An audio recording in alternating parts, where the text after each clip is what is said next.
જો ગાઈસ આજે સવારના પોરમાં ઉઠી અને આજે તો Sunday means funday so guys મને લાગી હતી બહુ વધારે પડતી ભૂખ. તો જો ગાઈસ મેં ઉપર જોયું ત્યાં પડે તો પાસ્તાનો ડબ્બો. તો મેં વિચાર કર્યો તો હું બનાવીશ અત્યારે પાસ્તા, એટલે લંચે થઈ જાય ને બ્રેકફાસ્ટ થઈ જાય, ડબલ માઇન્ડે. સો ચલો ગાઈસ, અને હા ગાઈસ તમને છે ને ટ્રીક બતાવવાની છું પાસ્તાને બોઇલ કરવાની. તો જો ગાઈસ તમે છે ને નોર્મલ આવા જે તપેલા હોય કે જે હોય ને તેમાં તમે બોઇલ કરતા હશો, આઈ થિંક સો બધા તેમાં જ બોઇલ કરતા હશો. તો તેમાં બોઇલ ન કરો, એની જગ્યાએ કુકરમાં બોઇલ કરો, કે એમાં જલ્દી ફાસ્ટ પાસ્તા બોઇલ થઈ જાય.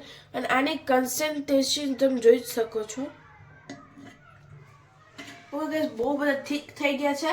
તો ચલો ગાઈસ આજે હું બનાવીશ રેડ સોસ પાસ્તા. સો ચલો ગાઈસ આપણે જો પાસ્તા બોઇલ થઈ ગયા છે, હવે આપણે પહેલા કરી દઈશું. હવે આપણે બનાવશું રેડ સોસ પાસ્તા, એ પણ આ પેન ની અંદર. ચલો ગાઈસ,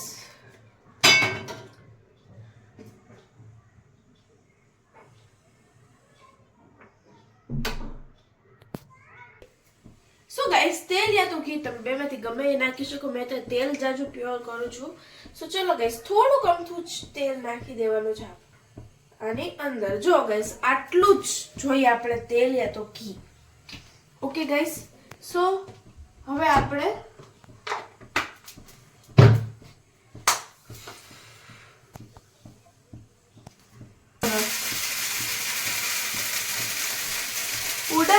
ચલો 1 2 3.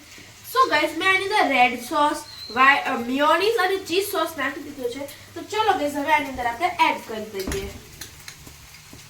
સો જો ગાઈસ આટલો પાસ્તા સોસ અને બધું મેં નાખી દીધું છે.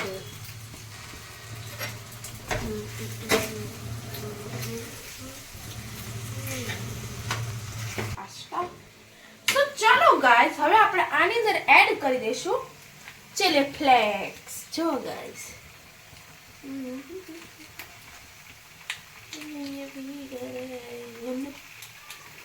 સો જો ગાઈસ આની અંદર આપણે ચીલી ફ્લેક્સ અને હવે આપણે આની અંદર એડ કરી દઈશું ઓરેગાનો.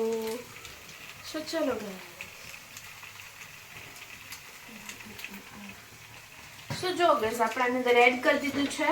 હવે આપણે આને કરી દઈશું મિક્સ.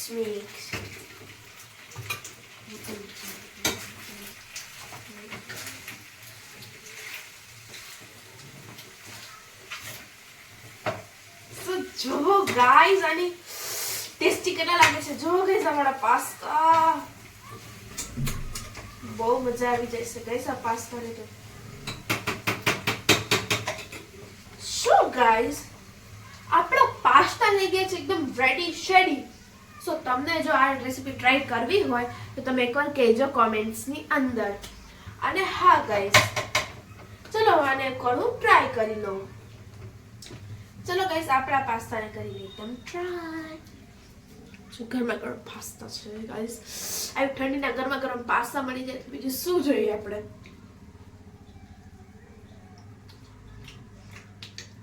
વાવ ગાઈસ બહુ યમ્મી બન્યા છે પાસ્તા અને મને બહુ ભાવ્યા. તમે એકવાર આ રેસીપી ટ્રાય કરજો ને કરજો.